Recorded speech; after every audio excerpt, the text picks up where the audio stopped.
person next to you is really a very unique individual.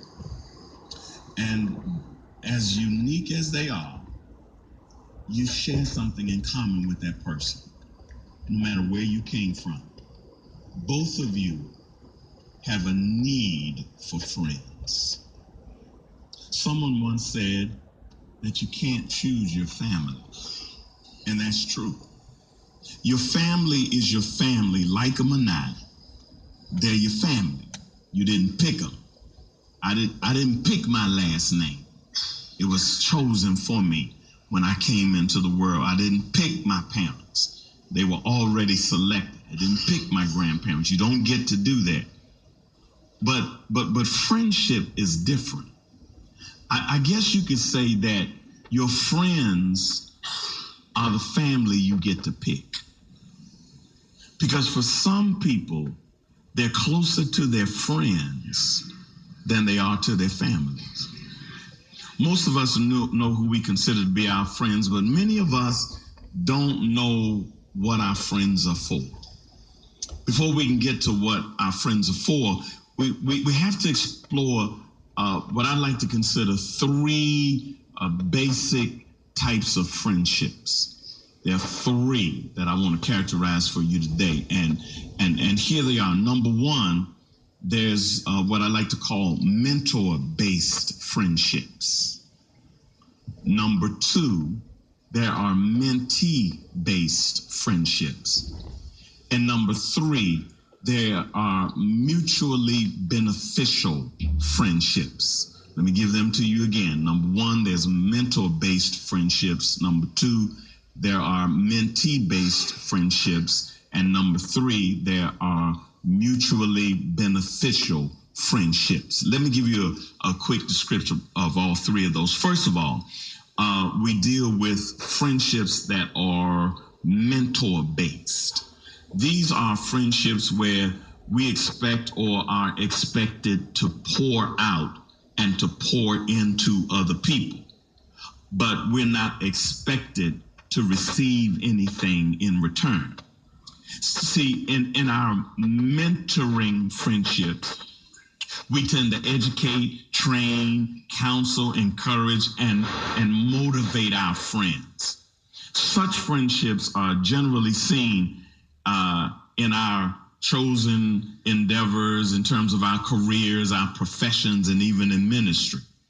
Now, here's a caution.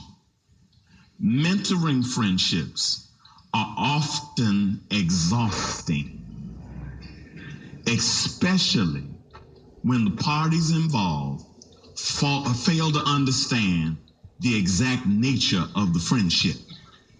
And when they don't understand the exact nature of the friendship, they don't set the proper boundaries.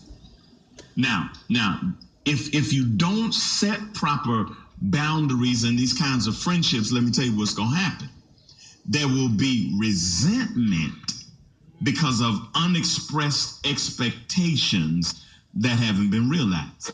And you can rarely meet an expectation that you don't know about. And that's one of the things that we do. We hold people to standards that they don't even know.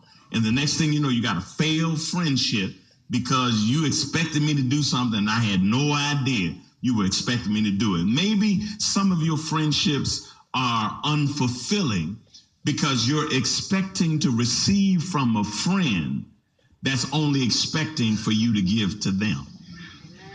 That's what I like to call a mentoring-based friendship. Then, secondly, there are friendships that are generally mentee-based. In a mentee-based friendship, you are the receiver and not the giver. You are the receiver of education, training, counsel, encouragement, and motivation in your chosen endeavor, career, ministry, or profession. Now, friendships like this go wrong when the mentee develops a spirit of entitlement and fails to appreciate the deposits and investments of the mentor or begin to expect too much from the mentor. To combat this, the mentee has to respect the boundaries set by the mentor, or if the mentor has not set boundaries, then the mentee has to set the boundaries. You can never expect a mentoring friend to give you their all, especially when they're receiving nothing in return. All right, here's the final. I hope I'm helping somebody. Here's the final. See, you didn't know what was going on. Why the friendship failed? It was because you were an unofficial mentor and you got tired of pouring in,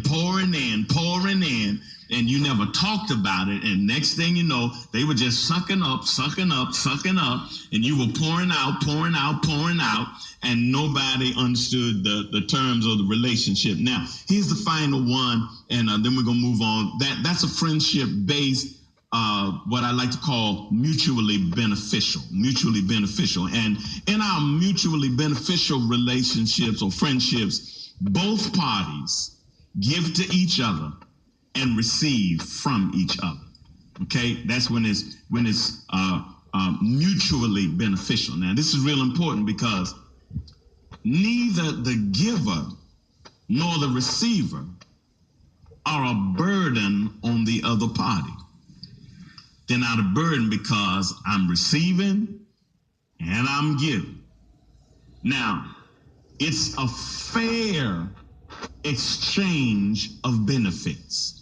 Now, listen to this. It's a fair exchange of benefits. Now, notice I didn't say that it was an equal exchange of benefits. I said it's a fair exchange of benefits. Why did you say that, Pastor? Good question. In friendships and relationships, equal is not always fair, and fair is not always equal. I'm preaching and you don't even know. I was at a service one day and I heard a preacher say this, and I said, one day I'm going to have the opportunity to use this, so I'm going to use it now. This is what he said. He said, I'm preaching better than y'all saying amen. So, okay, I just want y'all to know that. All right. In friendships and in relationships, again, equal is not always fair, and fair is not always equal. This is an important concept for you to understand and for you to always remember.